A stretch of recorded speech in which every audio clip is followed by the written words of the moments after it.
तो प्रभु जी ने बड़ी शिक्षाएं दी हैं इस श्लोक की व्याख्या में, और प्रभुपाद के अनुसार बहुत ही अच्छा समझाया है। तो इसमें क्या है कि श्लोक संख्या 3 में सुखदेव गोस्वामी ने समझाया, क्योंकि एक सामान्य प्रश्न उठता है कि सूर्य तो चल रहा है मानसोत्तर पर्वत के ऊपर, तो वो तो आकाश में नहीं है चल रहा, निराधार नहीं है, उसका तो आधार मानसोत्तर पर्वत है। सूर्य से ऊपर जितने ग्रह हैं, चंद्रमा है और सब बृहस्पति मंगल, ये सब आकाश में जो है निराधार चल रहे हैं। तो और ध्रुव लोक की परिक्रमा भी कर रहे हैं, ध्रुव लोक से नीचे भी हैं और ध्रुव लोक की परिक्रमा भी कर रहे हैं।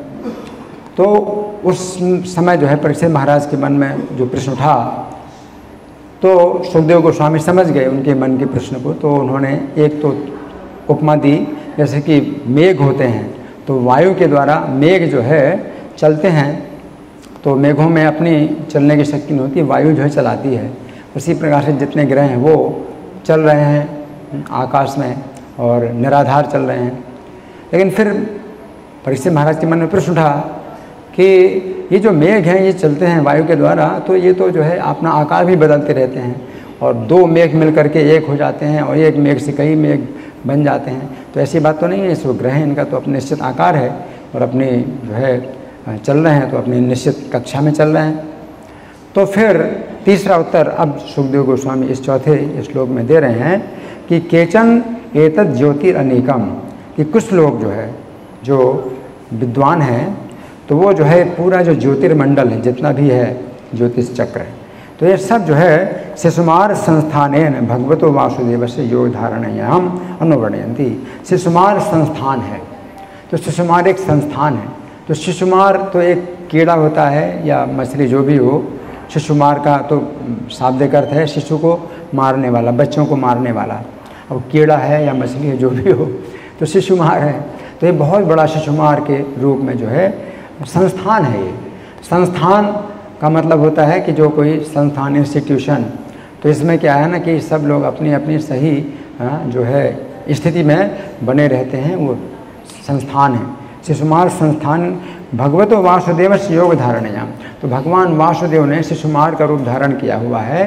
तो अपने शरीर में सब ग्रहों को वो इस प्रकार से स्थित किए हुए हैं कि सब ग्रहों की जो अपनी एक आपस की जो दूरी है वो निश्चित बनी हुई है, और कुछ दूरी जो है अगर घटती बढ़ती है तो शिशुमार का जो है शरीर इस प्रकार का होता है कि वो शरीर टेढ़ा मेढ़ा हो जाता है और उसके अंग जो है कहीं सिकुड़ते हैं, कहीं फैलते हैं। तो ग्रहों की आपस में भी जो दूरी है वो भी निश्चित एक जो है तरीके से वो घटती बढ़ती रहती है, और शिशुमार का पूरा जो शरीर है वो ध्रुव महाराज के ध्रुव लोक के चारों तरफ घूम रहा है। तो इस प्रकार से शिशुमार के रूप में जब भगवान का अगर कोई व्यक्ति चिंतन करता है, तो यह भगवान ने अपनी योग माया के द्वारा, अपनी योग शक्ति के द्वारा सब ग्रहों को धारण किया हुआ है।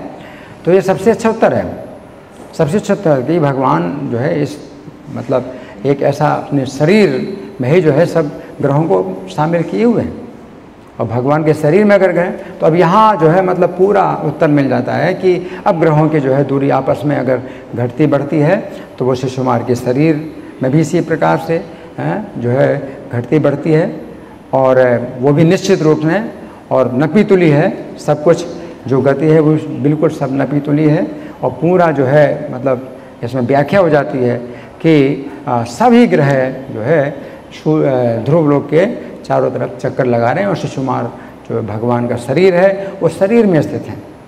तो जितने भी ग्रह नक्षत्र हैं वो भगवान का शरीर है। तो वैसे हम विराट रूप की जब कल्पना करते हैं तो भगवान के विराट रूप में पाताल जो है उनका भगवान का तलवा मानते हैं, और शीर्ष ब्रह्मलोक मानते हैं। तो ये तो बहुत बड़ा भगवान का विराट रूप है। लेकिन ये जो शिशुमार रूप है भगवान का, ये सूर्य लोक से लेकर के, सूर्य लोक को छोड़ करके, सूर्यलोक से ऊपर से चल करके और ध्रुव लोक के बीच में जितने ग्रह हैं उतना जो है ये हिस्सा है शिशुमार का, क्योंकि उसमें ब्रह्मलोक नहीं आता, तो ब्रह्मा जी का लोक नहीं आता है ना। और ध्रुव लोक जो है जो आता है तो वो पूंछ के भाग में है, और पूंछ उठी हुई है उसकी, तो वो स्थिर है। तो पूंछ में जो है वो बंधा हुआ है शिशुमार का जो शरीर है, जो ध्रुवलोक है वो स्थिर है, और पूँछ जो है स्थिर होकर के, और बाकी पूरा शरीर जो है उसका शिशुमार का जो है चल रहा है।